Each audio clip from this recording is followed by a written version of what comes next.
Now we have the opportunity to hear from one of your fellow graduates as she shares her journey to earn her degree.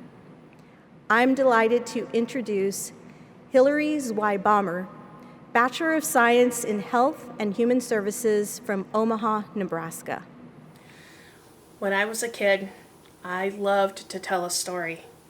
I loved to hear the sound of my own voice, and therefore I got names like Chatty Cathy and Jabberbox, and I could talk the ears off of any unsuspecting bystander. But if you were lucky like I am, you were able to meet and reach adulthood with both sets of grandparents still active participants in your life. If you were also like me, you got to hear stories. Many, many, many stories. Listening to Grandpa tell the same tired old stories repeatedly was a fate worse than death. But now as an adult, I would love to hear those same classic Grandpa stories one more time.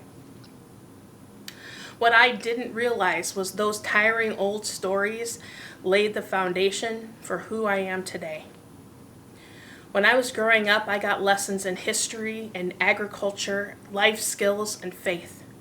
Those lessons were wrapped up in stories of the Dust Bowl during the Great Depression, the bombing of Pearl Harbor, or various tales about life on the farm.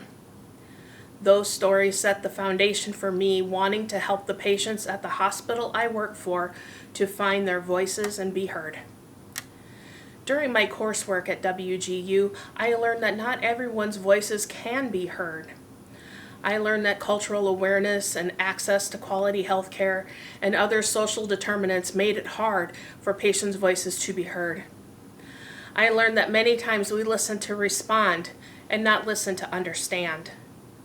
I recognized areas that needed improvement at the local hospital that I worked for, like better transportation options and more language interpretation services. The classes that I took while pursuing my degree at WGU has made me more mindful of the fact that sometimes a patient's family, while wanting the patient to fight against a disease, may not hear the individual fighting that battle say that he or she wants a quality of life over quantity. I have taken what I've learned at WGU during my education to make myself an active listener to the people I meet daily. I found ways to contribute to my local community to help others find their voices. I broadened my horizons and became a hospice volunteer, offering companionship for those that need someone to swap stories with. I became an active participant in the lives of children in the foster care system by being a court-appointed special advocate, or CASA, for kids trapped in a system that many adults don't understand, and at a time when children are still treated as commodities instead of people. I stand to help people find their voices to tell their stories. Now don't misunderstand, I'm still a chatterbox, and I can talk the ears off of anybody.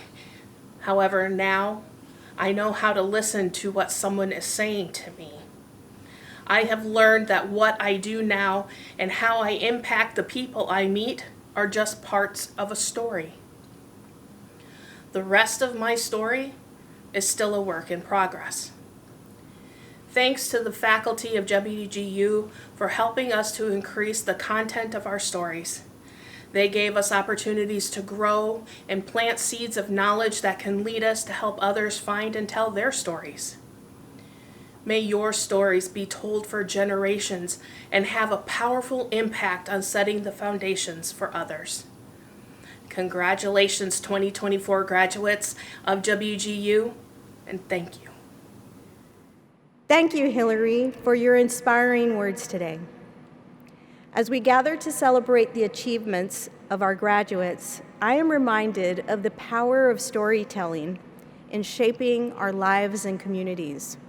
The stories we hear from our families, friends, and mentors not only enrich our experiences, but also lay the groundwork for the leaders we become.